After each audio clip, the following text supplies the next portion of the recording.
The Lawn Gnomes may not be the most iconic Goosebumps monster, but they have been around since the beginning. First appearing in Revenge of the Lawn Gnomes, the garden ornaments have been reimagined several times, but which version is the best? Well, let's start with the worst, and that is classic Goosebumps audiobook. 20 years after Revenge of the Lawn Gnomes was published, Scholastic released a complete audiobook version of the story. Voice actor Maxwell Kulik narrates the entire story on his own, and his voice for the Lawn Gnomes are, well...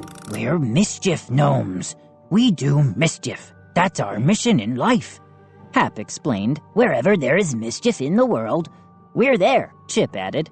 Mischief is our job. We can't help ourselves. The performance is serviceable, which is about all you can ask for given what the budget must have been. I mean, the man even has to voice the dog. He reached down with both hands, gave it a hard tug, and woke up Buster. Ruff, ruff. This version of the Lawn Gnomes isn't awful, but it's not very good either. A version that's better is Goosebumps Graphics. In the mid-2000s, a series of graphic novels were released called Goosebumps Graphics. Each book contained 3 adaptations of classic Goosebumps stories, and one of them was Revenge of the Lawn Gnomes. The artwork for this story is cartoonish, but that does kind of work when the monsters are lawn gnomes. However, when the story calls for it, the creators are able to make the lawn gnomes look big and threatening thanks to the angles and shading. Little details like how they include the part in the original story where one of the gnomes puts a brick in the mailbox are cool too. Overall though, this is just a straight adaptation of Revenge of the Lawn Gnomes. Because of that, these gnomes are okay, not bad or good.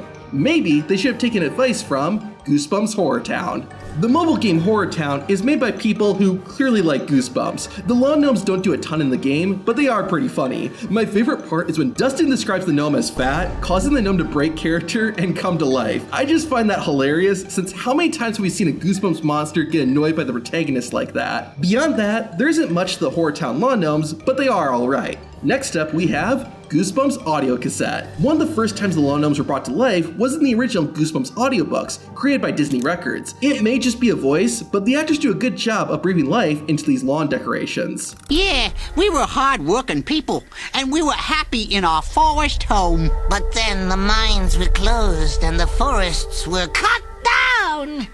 We were captured, kidnapped.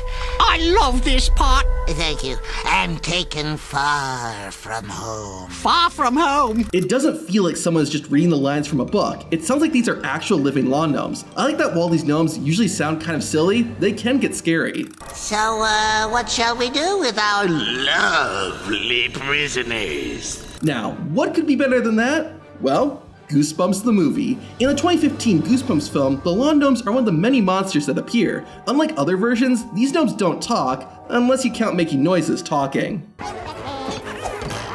The movie lawn gnomes are smaller than other depictions and are more like real lawn gnomes. Combine that with their general appearance, and these are some of the cutest monsters in Goosebumps. Maybe they're friendly. Not friendly.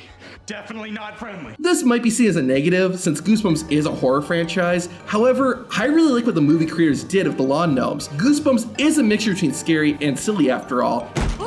Nope, wrong door. And having an army of tiny, friendly-looking lawn ornaments that want to kill you is both hilarious and terrifying at the same time. The gnomes actually try to burn Jack Black alive at one point. Also, seeing the lawn gnomes melt to death is so funny.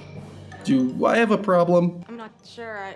I'm not sure. I don't know. Well, moving on. Which version of the Lawn Gnomes is the best? It's the Goosebumps TV show. These things are some of the scariest looking monsters in the entire series. It's not that they're super evil, but they just fall perfectly into the uncanny valley. The costume and makeup on the Lawn Gnomes look creepy and unnatural, and they are honestly up there with Slappy in fear level. Now, my one criticism of the TV show Lawn Gnomes is their voices. The majority of their dialogue is just mumbles. squish like bugs? That's stupid.